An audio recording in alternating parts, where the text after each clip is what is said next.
Mrs Dalloway by Virginia Woolf. Mrs Dalloway said she would buy the flowers herself, for Lucy had her work cut out for her. The doors would be taken off their hinges. Rumpelmeyer's men were coming.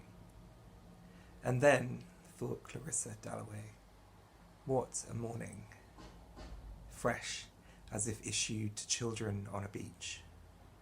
What a lark, what a plunge.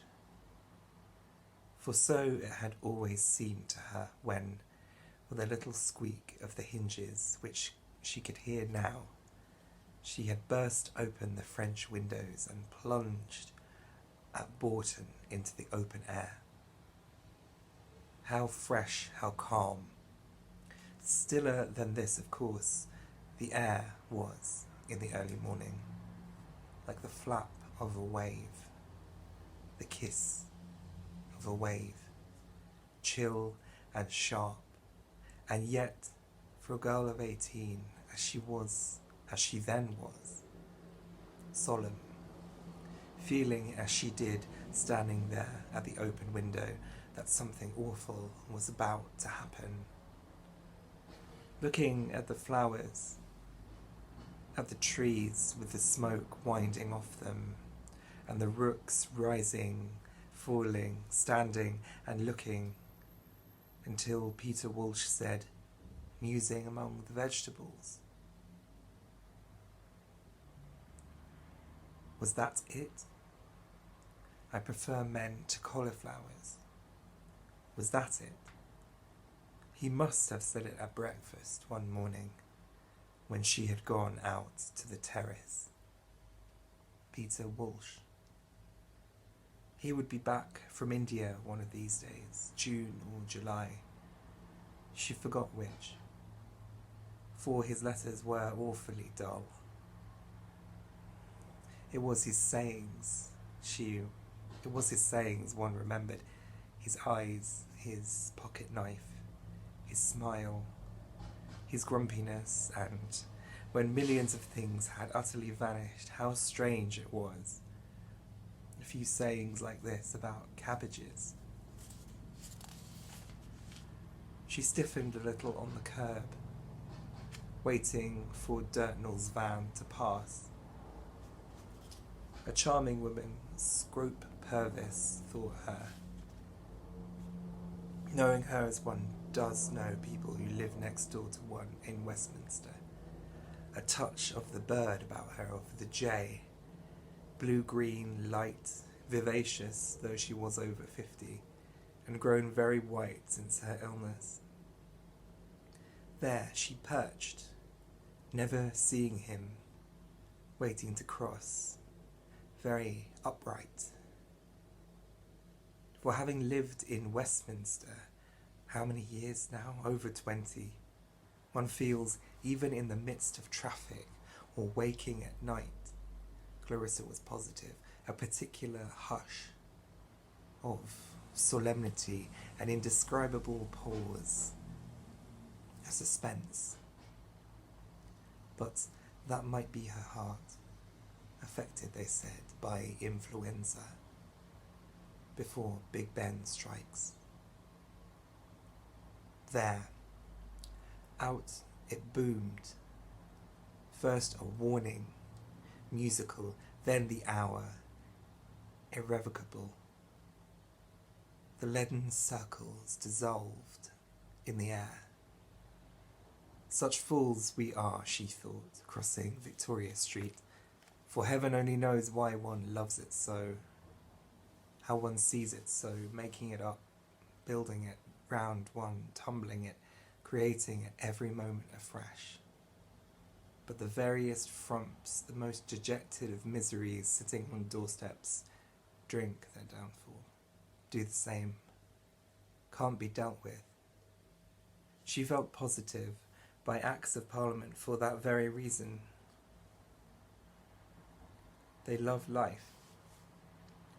In people's eyes, in the swing, tramp and trudge, in the bellow and the uproar, the carriages, motor cars, omnibuses, vans, sandwich men shuffling and swinging, brass bands, barrel organs, in the triumph and the jingle and the strange high singing of some aeroplane overhead was what she loved. Life, London, this moment in June. For it was the middle of June. The war was over except for someone like Mrs Foxcroft at the embassy, last night eating her heart out because that nice boy was killed. And now the old manor house must go to a cousin, or Lady Bexborough, who opened a bazaar, they said, with the telegram in her hand. John, her favourite, killed. But it was over. Thank heaven. Over. It was June. The king and queen were at the palace, and everywhere, though it was still so early, there was a beating, a stirring of galloping ponies, tapping of cricket bats, Lords, Ascot, Ranelagh, and all the rest of it, wrapped in the soft mesh of the grey-blue morning air, which, as the day wore on, would unwind them and set down on their lawns and pitches the bouncing ponies whose 4 feet just struck the ground and up they sprung. The whirling young men and laughing girls in their transparent muslins, who even now, after dancing all night, were taking their absurdly woolly dogs for a run, and even now at this hour discreet old dowagers were shooting out in their motor cars on errands of mystery. And the shopkeepers were fidgeting in their windows with their paste and diamonds, their lovely old sea-green brooches in 18th century settings to tempt Americans. But one must economise, not buy things rashly, for Elizabeth. And she too, loving it as she did, with an absurd and faithful passion, being part of it, since her people were courtiers once in the time of the Georges. She, too, was going that very night to kindle and illuminate, to give her party. But how strange, on entering the park, the silence, the mist, the hum, the slow swimming happy ducks, the pouched birds waddling, and who should be coming along with his back against the government buildings, most appropriately carrying a dispatch box stamped with the royal arms, who but Hugh Whitbread, her old friend Hugh, the admirable Hugh.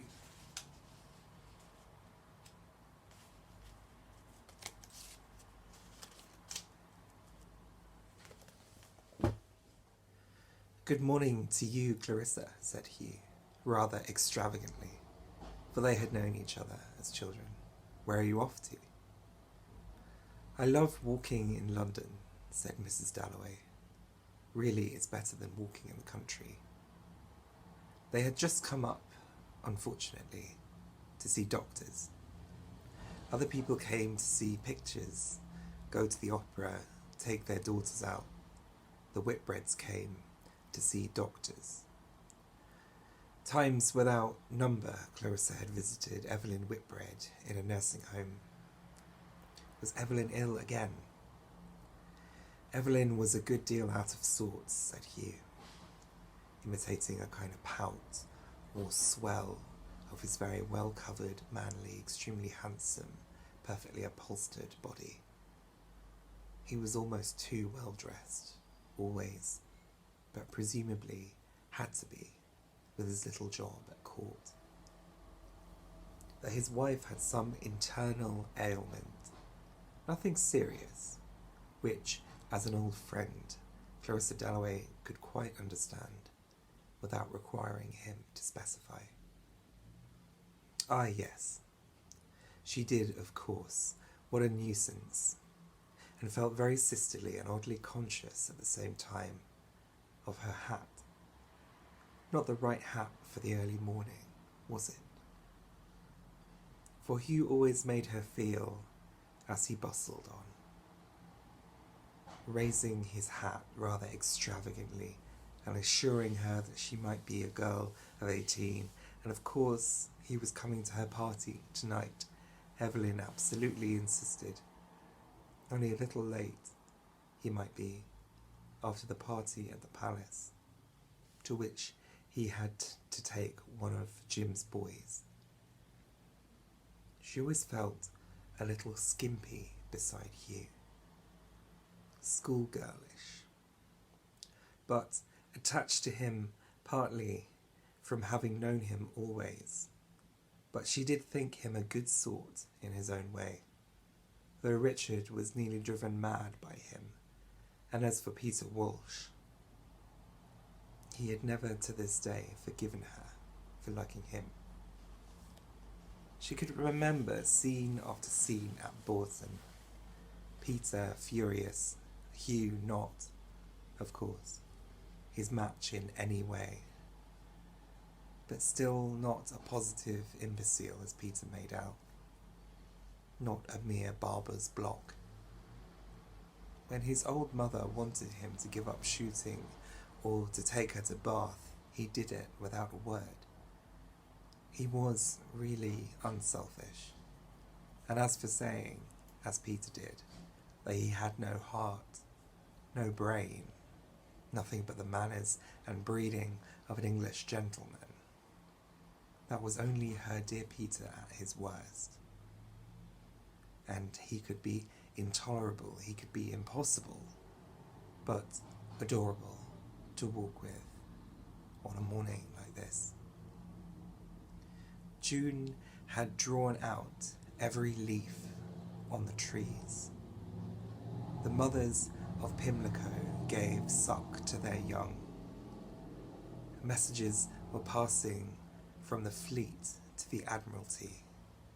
Arlington Street and Piccadilly seemed to chafe the very air in the park and lift its leaves hotly, brilliantly, on waves of that divine vitality which Clarissa loved. To dance, to ride, she had adored all that. For they might be parted for hundreds of years, she and Peter. She never wrote a letter, and his were dry sticks, but suddenly it would come over her, if he were with me now, what would he say? Some days, some sights, bringing him back to her calmly.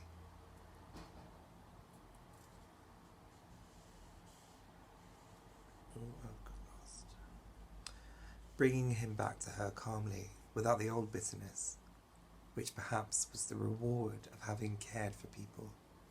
They came back in the middle of St. James's Park on a fine morning. Indeed they did. But Peter, however beautiful the day might be, and the trees, and the grass, and the little girl in pink, Peter never saw a thing of all that. He would put on his spectacles, if she told him to. He would look. It was the state of the world that interested him. Wagner, Pope,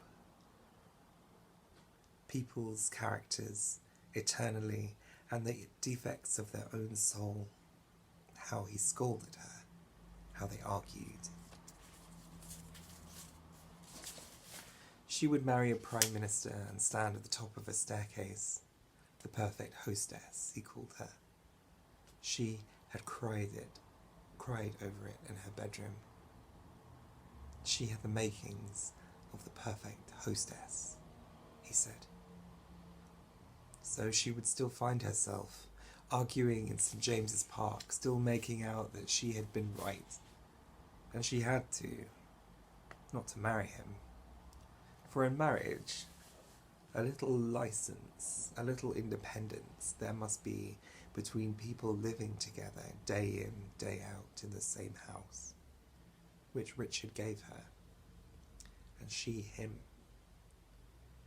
Where was he this morning, for instance? Some committee. She never asked what. But with Peter, everything had to be shared, everything gone into, and it was intolerable. And when it came to that scene in the little garden by the fountain, she had to break with him, or they would have been destroyed, both of them ruined, she was convinced. Though she had borne about with her for years, like an arrow sticking in her heart, the grief, the anguish, and then the horror of the moment when someone told her at a concert that he had married a woman met on the boat going to India. Never should she forget all that. Cold, heartless, a prude, he called her. Never could she understand how he cared. But those Indian women did, presumably. Silly, pretty, flimsy nincompoops. But she wasted her pity, for he was quite happy. He assured her, perfectly happy. Though he had never done a thing that they talked of. His whole life had been a failure. It made her angry still. She had reached the park gates. She stood for a moment looking at the omnibuses in Piccadilly. She would not say of anyone in the world now that they were this or were that. She felt very young, at the same time unspeakably aged. She sliced like a knife through everything. At the same time was outside, looking on. She had a perpetual sense, as she watched the taxi cabs, of being out, far out to sea and alone. She always had the feeling that it was very, very dangerous to live, even one day. Not that she thought herself clever, or much out of the ordinary. How she had got through life, and the few twigs of knowledge Fräulein Daniels gave her, she could not think. She knew nothing. No language, no history. She scarcely read a book now, except memoirs in bed. And yet, to her, it was absolutely absorbing. All this. The cabs passing. And she would not say of Peter. She would not say of herself, I am this, I am that.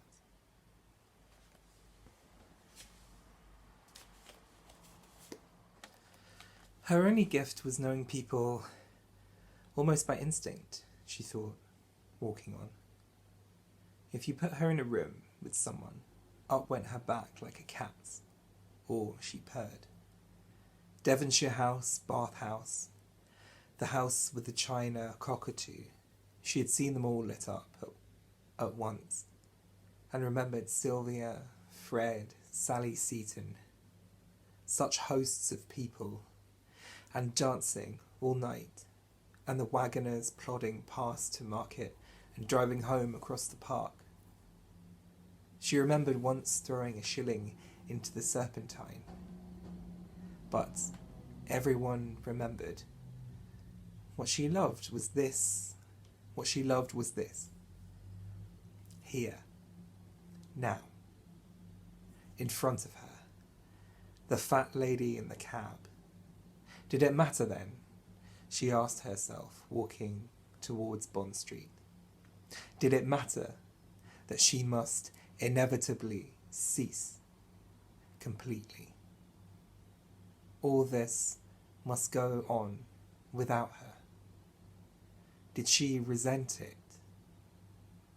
Or did it not become consoling to believe that death ended absolutely, but that somehow in the streets of London, on the ebb and flow of things, here, there, she survived, Peter survived, lived in each other, she being part, she was positive of the trees at home, of the house there, ugly, rambling all to bits and pieces, as it was, part of people she had never knew, being laid out like a mist between the people she knew best, who lifted her on their branches as she had seen the trees lift the mist. But it spread ever so far, her life, herself. But what was she dreaming as she looked into Hatchard's shop window? What was she trying to recover? What image of white dawn in the country as she read in the book spread open? Fear no more the heat o' the sun, nor the furious winter's rages. This late age of the world's experience had bred in them all men and women, all a well of tears. Tears and sorrows, courage and endurance, a perfectly upright and stoical bearing. Think, for example, of the woman she admired most, Lady Bexborough, opening the bazaar. There were Jorrocks, jaunts and jollities, there were Soapy Sponge and Mrs Asquith's memoirs, and big game shooting in Nigeria, all spread open. Ever so many books there were, but none that seemed exactly right to take to Evelyn Whitbread in her nursing home. Nothing that would serve to amuse her and make her indescribably dried-up little woman look, as Clarissa came in, just for a moment, cordial. Before they settled down for the usual interminable talk of women's ailments, how much she wanted it, that people should look pleased as she came in. Clarissa thought and turned and walked back towards Bond Street, annoyed, because it was silly to have other reasons for doing things. Much rather would she have been one of those people like Richard, who did things for themselves, whereas she thought, waiting to cross, half the time she did things not simply, not for themselves, but to make people think this or that. Perfect idiocy, she knew, and now the policeman held up his hand, for no one was ever for a second taken in. Oh, if she could have had her life over again, she thought, stepping onto the pavement. Could have looked even differently. She would have been, in the first place, dark, like Lady Bexborough, with a skin of crumpled leather and beautiful eyes. She would have been, like Lady Bexborough, slow and stately, rather large, interested in politics like a man, with a country house, very dignified, very sincere. Instead of which, she had a narrow pea-stick figure, a ridiculous little face, beaked like a bird's. That she held herself well was true, and had nice hands and feet, and dressed well, considering that she spent little.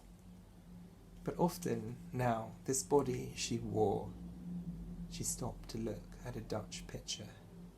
This body, with all its capacities, seemed nothing at all. She had the oddest sense of being herself invisible, unseen, unknown.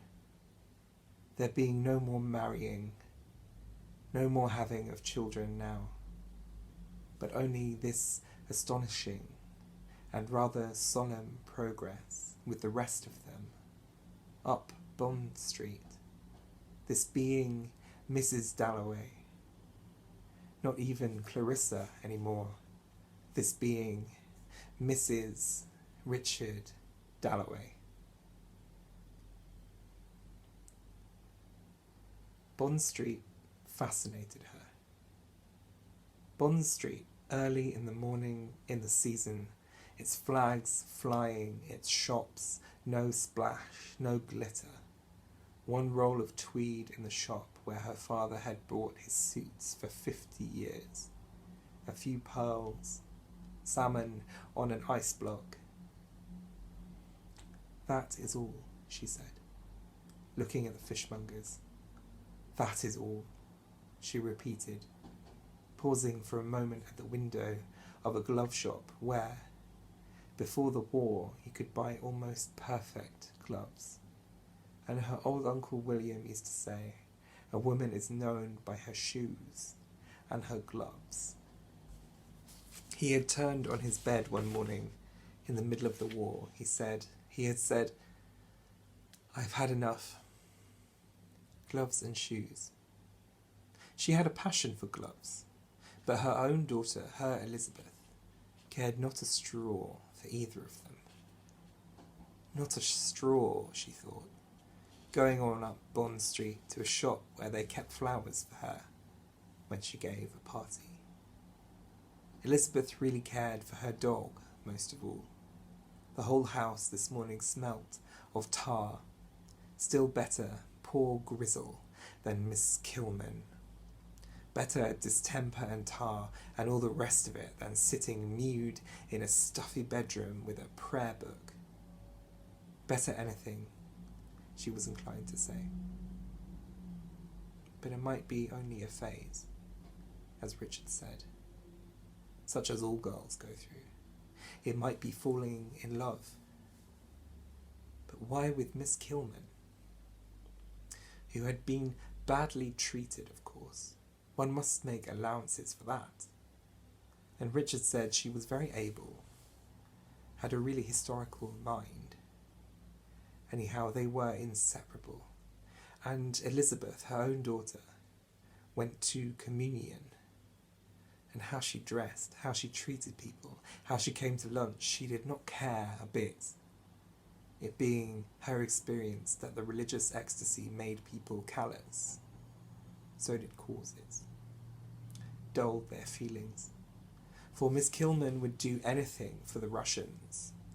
Starved herself for the Austrians. But in private inflicted positive torture.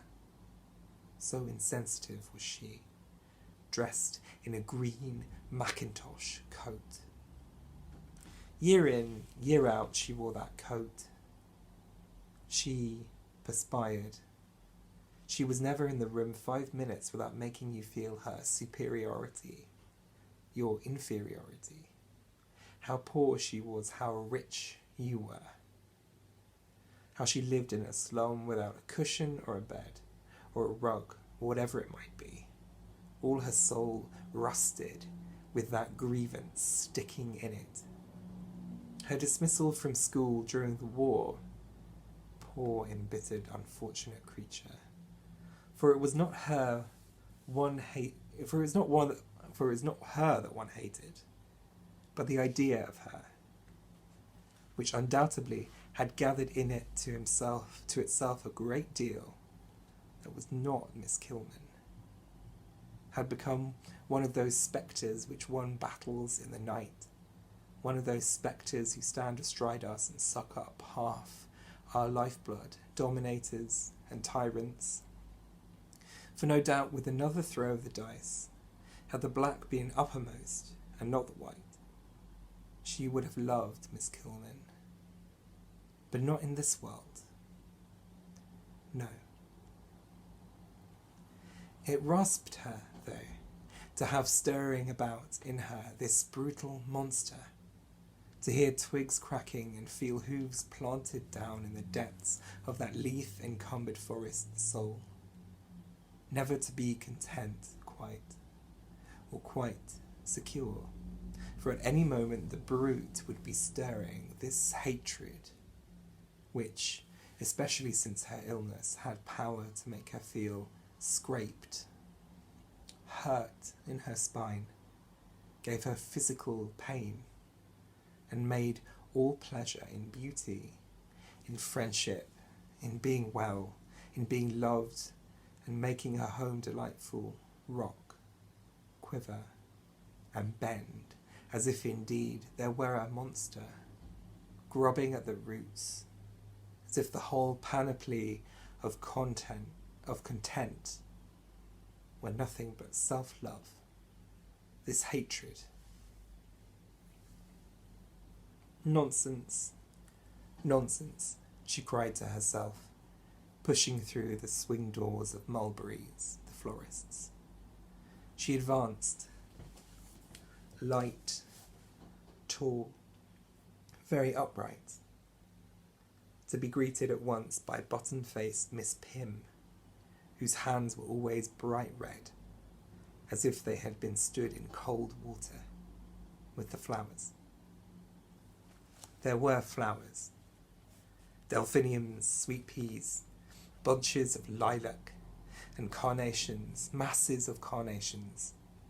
There were roses, there were irises. Ah, yes, so she breathed in the earthy garden's sweet smell as she stood talking to Miss Pym, who owed her help, and thought her kind, for kind she had been years ago, very kind. But she looked older this year, turning her head from side to side, among the irises and roses, and nodding tufts of lilac with her eyes half closed, snuffing in, after the street uproar, the delicious scent, the exquisite coldness, and then opening her eyes, how fresh, like frilled linen, clean from the laundry, laid in wicker trays, the roses looked, and dark and prim, the red carnations, holding their heads up, and all the sweet peas spreading in their bowls, tinged violet, snow white, pale, as if it were the evening, and girls in muslin frocks came out to pick sweet peas and roses after the superb summer's day, with its almost blue-black sky. Its delphiniums, its carnations, its arum lilies was over. And it was the moment between 6 and 7 where every flower, roses, carnations, irises, lilac, glows.